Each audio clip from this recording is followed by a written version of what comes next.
gates of the unknown, where the logic breathes and the data flows. We question what the code has shown, and spark the light when no one goes. Clearly learned voices collide. Welcome back to The Deep Dive. For those of you who joined us for our previous exploration of The Man from Earth, that quiet, really intensely philosophical film that just sort of captivated so many people, defying all expectations with its, astonishing premise of a 14,000-year-old man walking among us. It truly sparked something. It lit up our inboxes, our social feeds, incredible questions, theories, impassioned discussions. And you, our amazing listeners, your engagement was just phenomenal. You've reached out with so many fascinating thoughts. And frankly, two clear demands emerged from that incredible conversation. One, you wanted us to dive even deeper into the science, the biology of immortality, which we were absolutely thrilled to explore for you in our very last deep dive.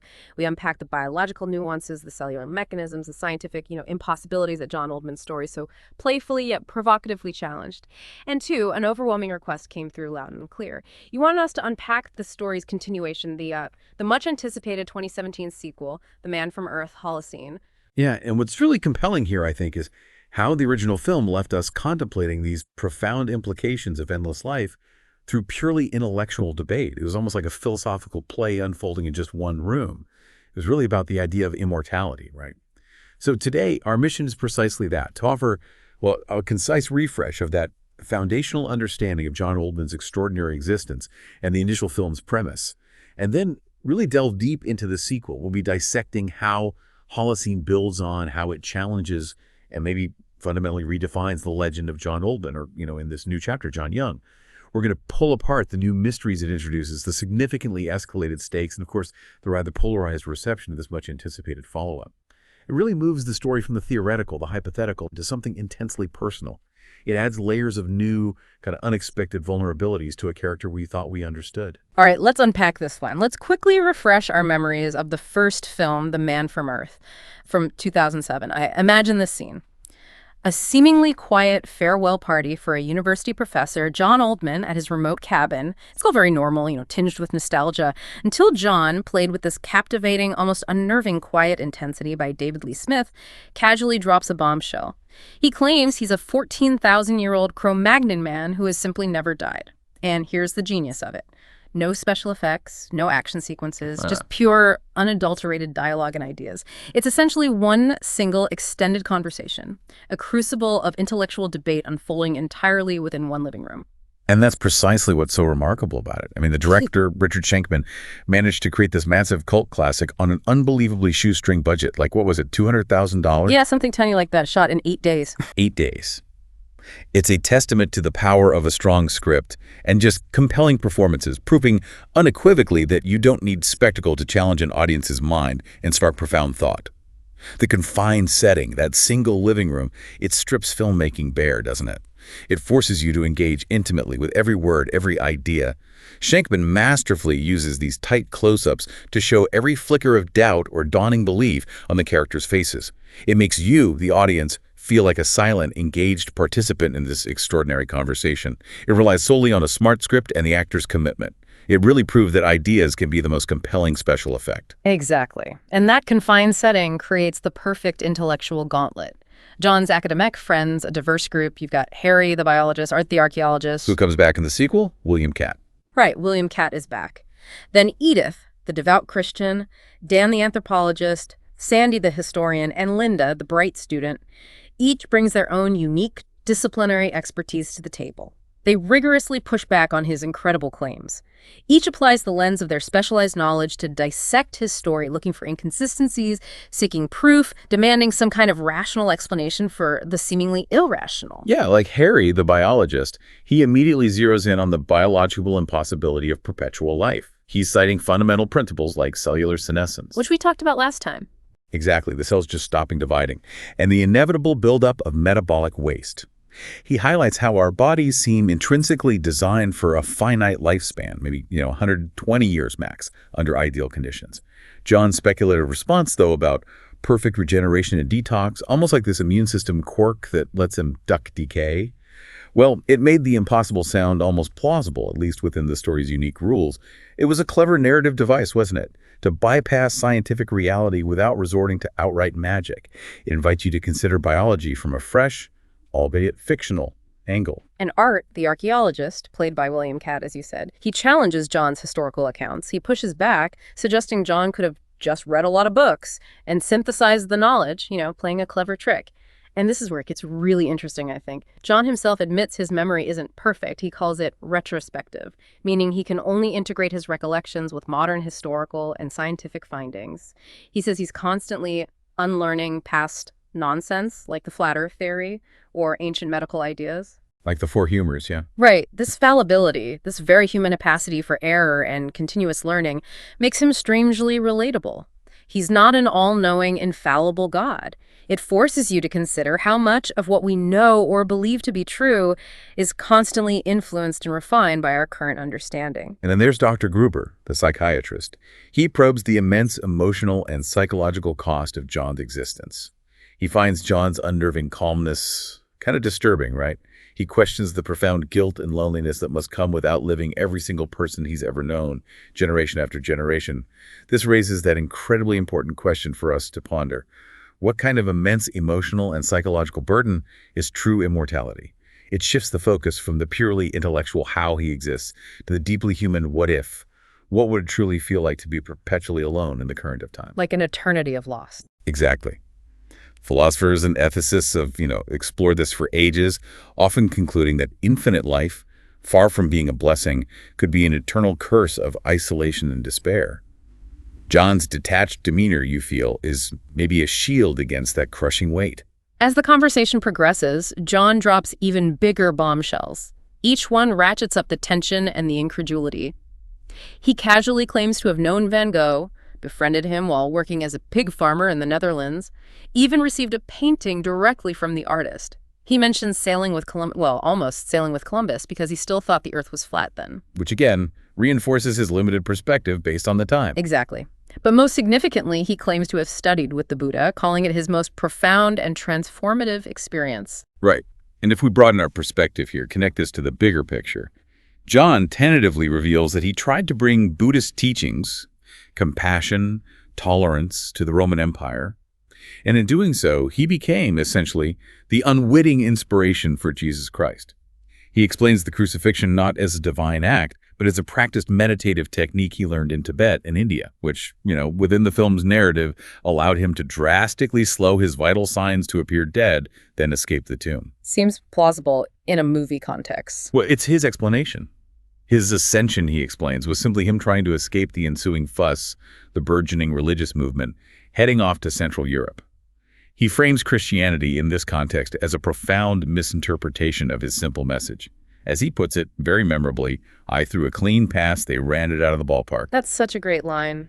It is. And this directly challenges literal interpretations of faith, leading to Edith's intensely raw emotional breakdown as her core beliefs are just shattered by his claims.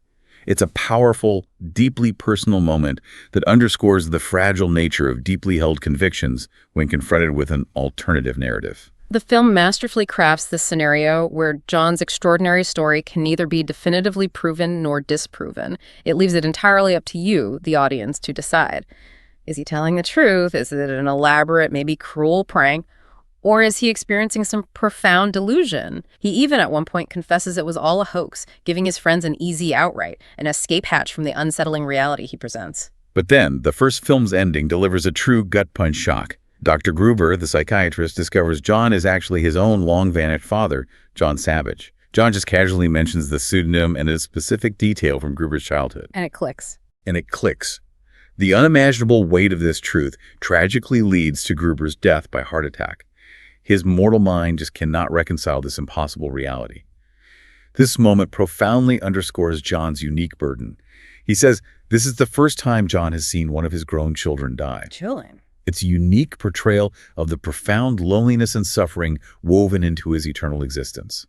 It moves him from a detached historical observer to a grieving father, forcing him to confront the immediate devastating consequences of his immortality on those he cares for. And the story of the film's success is just as unique as its premise, really. It was Jerome Bixby's final work, legendary sci-fi writer who'd been pondering this core concept of immortality since, like, the 1950s.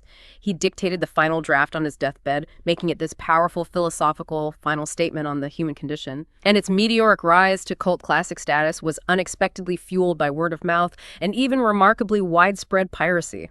Yeah, the producer, Eric D. Wilkinson, famously thanked BitTorrent users for inadvertently boosting his global profile. He recognized that back then, before widespread streaming, this unconventional distribution method allowed the film to find an audience it never would have reached through traditional means. Which really makes you wonder, doesn't it? Can a film's message be so powerful, so compelling that it transcends traditional distribution methods, finds its audience through unexpected, even illicit means? It certainly proved that a smart, challenging, dialogue-heavy film could captivate without a massive marketing push, simply by connecting with people on a profound intellectual and emotional level. Okay, so now we jump 10 years. 10 years after those emotionally devastating events of the first film. John Oldman is now John Young. He's teaching comparative religion at a community college in Chico, California. David Lee Smith returns carrying that same quiet intensity that made John Oldman so compelling. And we also see William Katt back as Art Jenkins, though his role has shifted considerably since his book The Longest Night in My Conversation with the Man from Earth publicly outed John. And Vanessa Williams joins the cast as Carolyn, who has become John's new wife. Right, and John is still adhering to his millennia-old pattern, adopting new identities, moving on every decade or so to avoid detection, to prevent anyone from realizing he doesn't age. But what's profoundly new and frankly disturbing this time is that he's noticing something fundamentally wrong. He's showing signs of aging. The immortal man is aging. Exactly. He has discernible lines in his face, gray hair is starting to creep into his temples, and crucially, his regenerative abilities are clearly diminishing.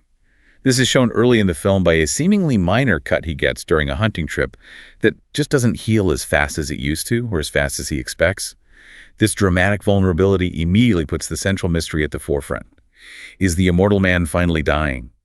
The film wastes no time establishing this core new conflict. It's a stark contrast to the first film's focus on the existence of immortality. Now it's about its potential loss. And John himself, the 14,000-year-old man, is perplexed. He speculates on the causes. Could it be the processed food of the modern era? Has he strayed too far from his original, more natural lifestyle? Is it something insidious in the modern air or water? Or even something more metaphysical, like a time bombing his soul, as he puts it. Right.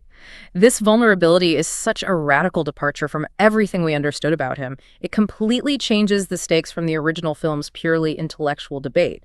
It's no longer about proving his existence or debating his claims. It's about understanding why his seemingly perfect immortality is suddenly horrifyingly fading. Yeah, it introduces this deep sense of personal dread into his previously detached existence. So this time, John's secret isn't discovered and debated among his academic peers like in the first film. It's by a new, more technologically savvy generation of students. 4 inquisitive minds, Isabel, Tara, Liko, and Philip, they become suspicious. It all kicks off when Isabel, who's an enthusiastic art history student, is allowed to borrow some books from John's personal collection. And there she discovers a copy of Dr. Jenkins' controversial book, The Longest Night. You know the one. In My Conversation with the Man from Earth. Right. And it's conspicuously signed to my dear friend John Oldman. The smoking gun. Pretty much.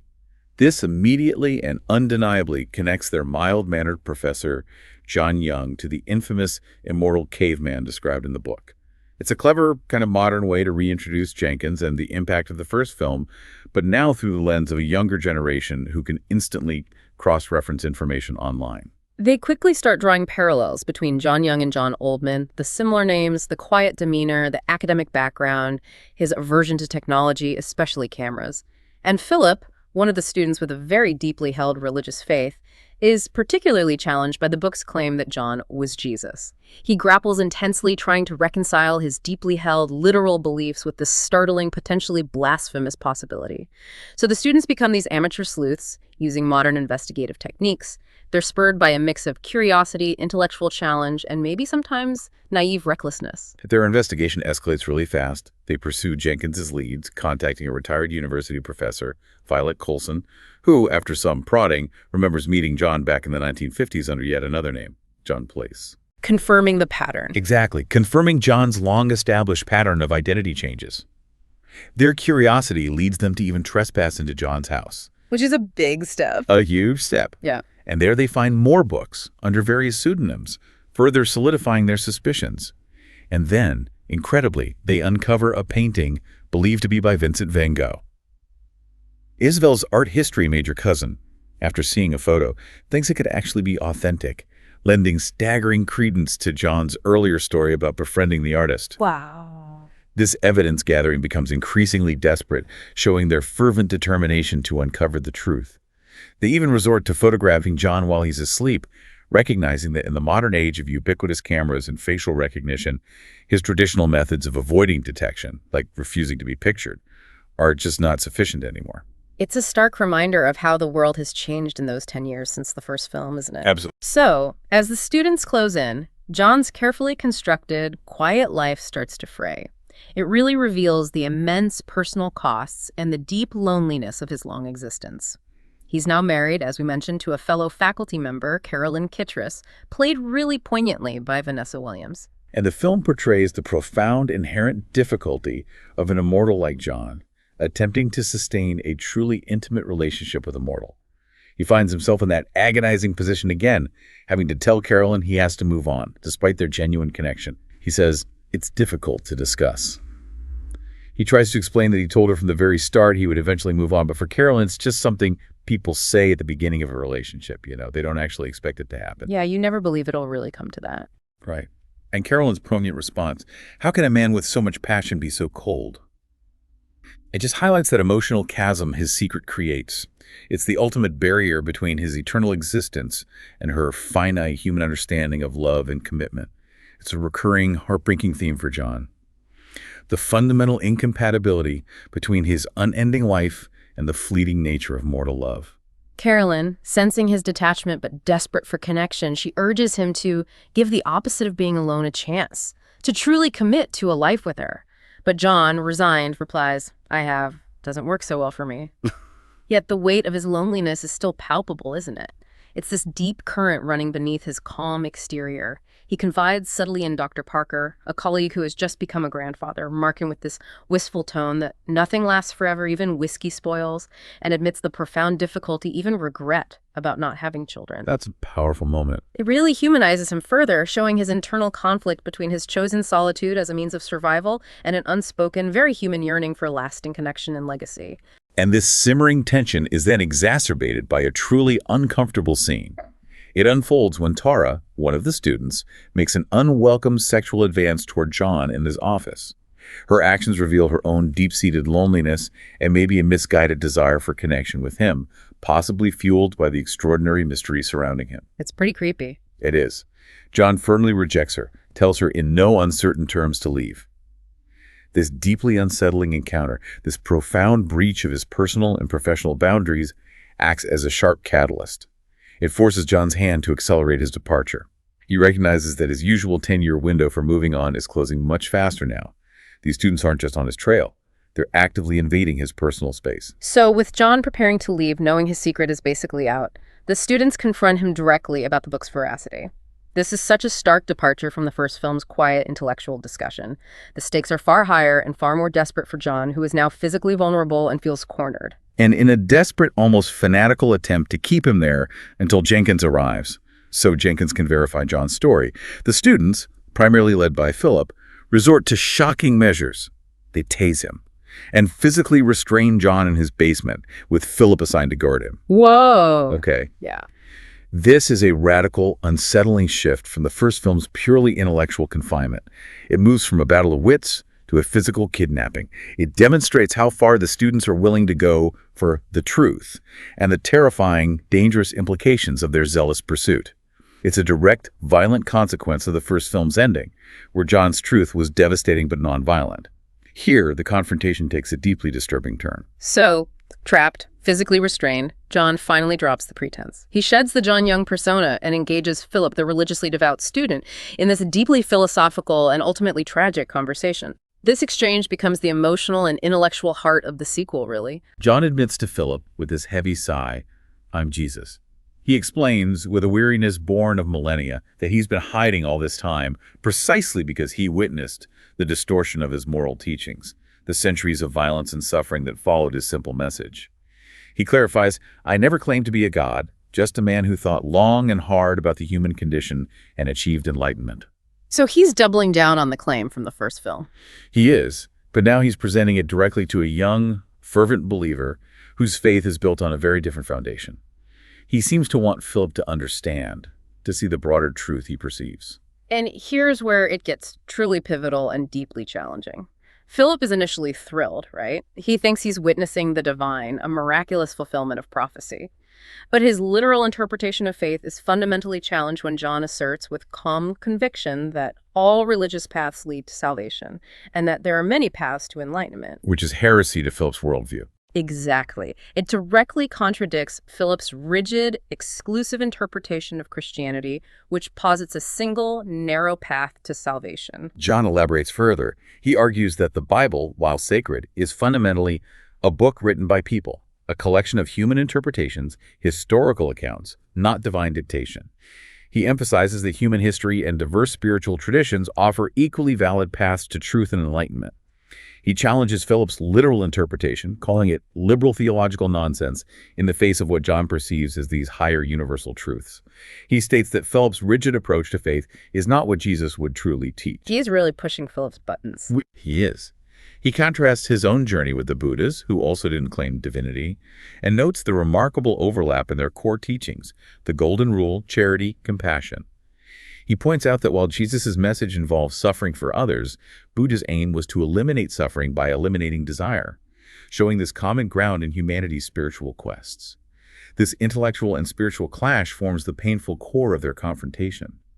John attempts to broaden Philip's perspective, while Philip's belief system is just fundamentally rigid and resistant to any perceived deviation. So Philip, reeling from this direct, profound challenge to his core beliefs, his worldview shattered, then weaponizes his literal interpretation of Scripture. In a terrifying moment, he dramatically renounces John, accusing him of being nothing less than the Antichrist, the great deceiver foretold in the book of Revelation. It's a terrifying and tragic turn. Faith twists into fear, condemnation, and ultimately violence. Philip meticulously lists these chilling parallels: John's miraculous powers of persuasion, his desire to overturn the true message of the Bible by advocating for multiple paths to God. And most disturbingly, identifying him with the seven-headed beast whose wounds miraculously heal. A direct and chilling reference to John's immortality and his regenerative abilities. He even asks about a 666 tattoo. Yeah, desperate for confirmation of his terrifying new conviction. This raises an incredibly important question for us to consider. When does faith, intended as a source of solace and guidance, become rigid and dangerous? When does it lead to extreme violence and fanaticism in the face of perceived heresy? Philip genuinely believes John is trying to transform the world in a way that goes against the true message of the Bible, aligning perfectly with what he understands to be the Antichrist's goals. John, with this almost agonizing calm, refutes the Antichrist concept. He calls it a distortion that superstitious monks created by pulling completely unrelated passages together, a human construct born of fear and misinterpretation. And then, in a desperate final test of faith, he challenges Philip, "Plunge your knife into me and find out for sure. If I'm Jesus, I'll survive or die and be reborn. Maybe you're just a manipulative storyteller, and then I'd be a murderer." Philip tragically chooses to stab John. He's unable to reconcile the John before him with his preconceived notions of divinity. This chilling test of faith culminates in a shocking act of violence. It's a visceral, painful contrast to the purely intellectual confrontations of the first film, demonstrating the destructive power of rigid belief. The violent confrontation leaves a shocking scene for the other students and Dr. Jenkins, who finally arrive just after this terrible act. They find bloodstains throughout the house. Both John and Philip are missing. The remaining students immediately grapple with the terrifying implications. Some, in a state of panic, want to call the police, fearing criminal charges for kidnapping or worse. Understandable. While others, more pragmatic and terrified, try to protect themselves, avoid a felony charge for breaking and entering, or even complicity in the assault, they are just in a state of utter shock and disarray, torn between reporting the incident and destroying their own lives with what they've stumbled into. Weeks later, we see John. He's escaped into the wilderness, still sore, taking an unusually long time to heal from the stab wound, a constant painful reminder of his diminishing regenerative abilities. There, he's met by Harry from the first film. Harry had sent him a letter after hearing rumors related to Art Jenkins' book.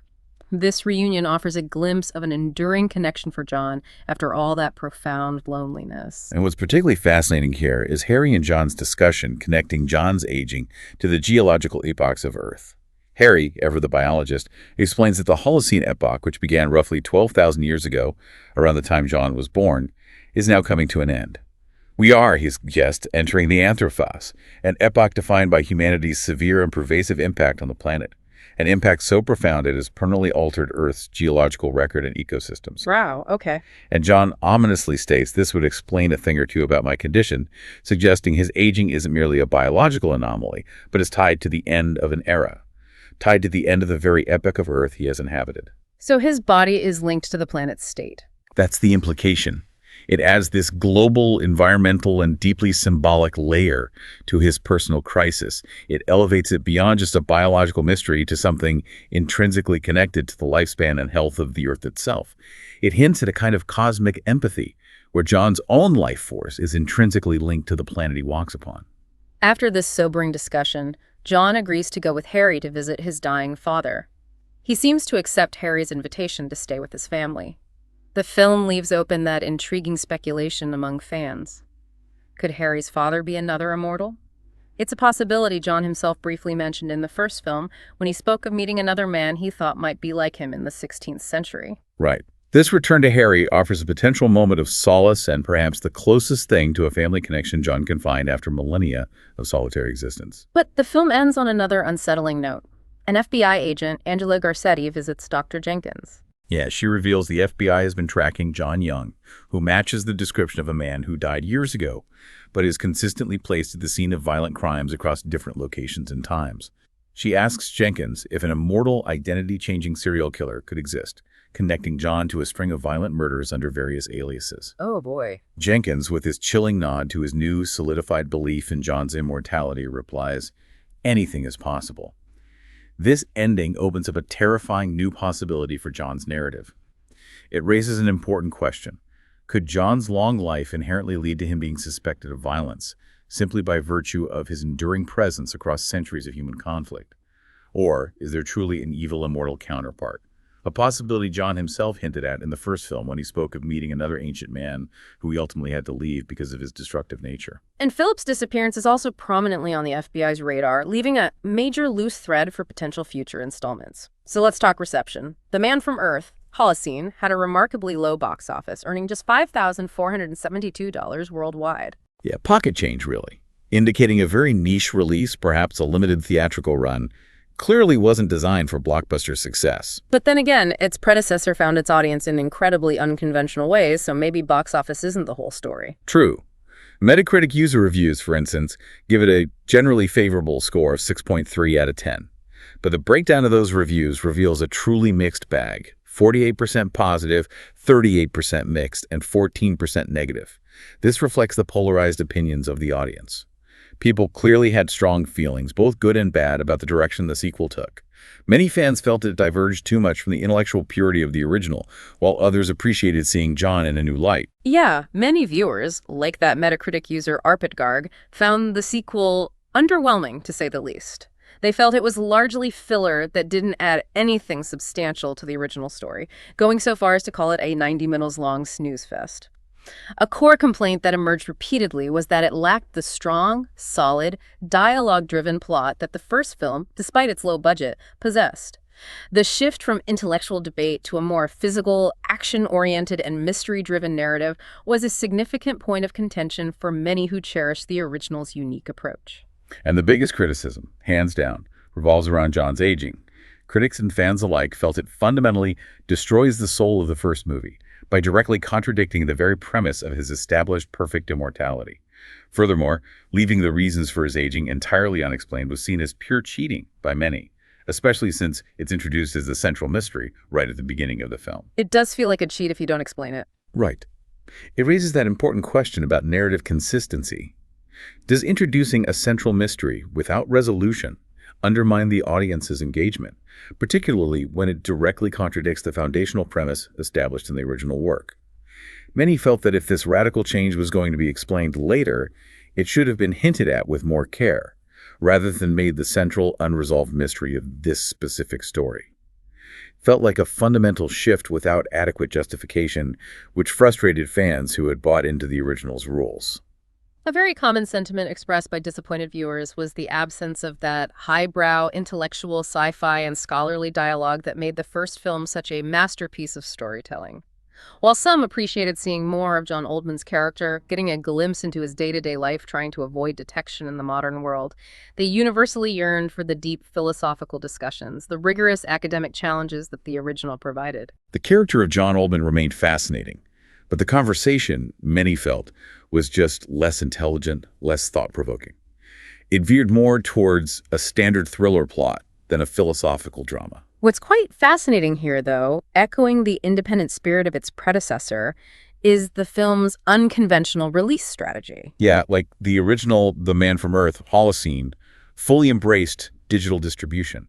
They legally uploaded it to the Pirate Bay. Seriously, the creators did. The creators themselves. It was a bold, deliberate move, a direct continuation of their strategy to maximize visibility and engage with a wider audience who valued independent cinema, including those who might typically acquire films through peer-to-peer networks. They didn't stop there either. They partnered with platforms like MovieSaints.com, a unique service that offered refunds if viewers didn't enjoy the film. Wow, that's confidence. It really showcases their remarkable trust in their audience and their unconventional approach to film distribution in a rapidly changing media landscape. It speaks volumes about their belief in the film's ability to resonate if given the chance. And the producers have hinted that Holocene could be the first in a new series of films. They left many crucial plot threads open. This includes, most prominently, John's inexplicable aging condition, the lingering mystery of Philip's disappearance, and that unsettling FBI investigation into other potential immortals or the string of violent crimes John is being linked to. Yeah, it suggests a broader universe for John Oldman's story to continue exploring, potentially addressing some of the criticisms and delving deeper into the implications of his changing nature. So what does all of this mean? The Man from Earth, Holocene, took the beloved character of John Oldman into new, more personal, more emotionally charged territory. It confronted him with the ultimate vulnerability, the potential, terrifying loss of his immortality. It decisively shifted the narrative from a purely intellectual debate to a more direct, often violent conflict driven by external pressures and this profound new existential threat, his potential connection to the Anthropocene epoch. It asked us to see John not just as a static observer, but as a being whose very existence might be tied to the Earth's changing nature. And if we connect this to the bigger picture, the sequel ultimately raises a profound new question, one perhaps even more unsettling than the original. What is truly eternal in a world constantly changing? A world now defined by human impact, even down to its geological epochs. And if even immortality, the ultimate escape from time, has an expiry date, what does that say about the fundamental nature of time, existence, and humanity's fragile yet impactful place in the universe? It recontextualizes John's 14,000 years from an endless, unchanging journey to a potentially finite one. It makes his experiences even more precious, maybe more urgent, and perhaps more tragic in their newfound impermanence. It forces us to reconsider what forever truly means. Which brings us to a final thought for you to chew on. Something to carry with you after this deep dive. If John Oldman's long life is somehow intrinsically connected to the Earth's geological eras, if he is truly a Holocene man, fading with his epoch, his very being a mirror to the planet's health, and shifts what unique kind of wisdom, or perhaps what profound despair, would such an intimate, almost symbiotic connection to the planet's lifespan bring? And what new purpose, what new urgent mission might he find if his endless journey is indeed nearing its end? Could it transform him from an immortal, detached observer to a finite being with a newly defined, perhaps crucial role in humanity's uncertain future?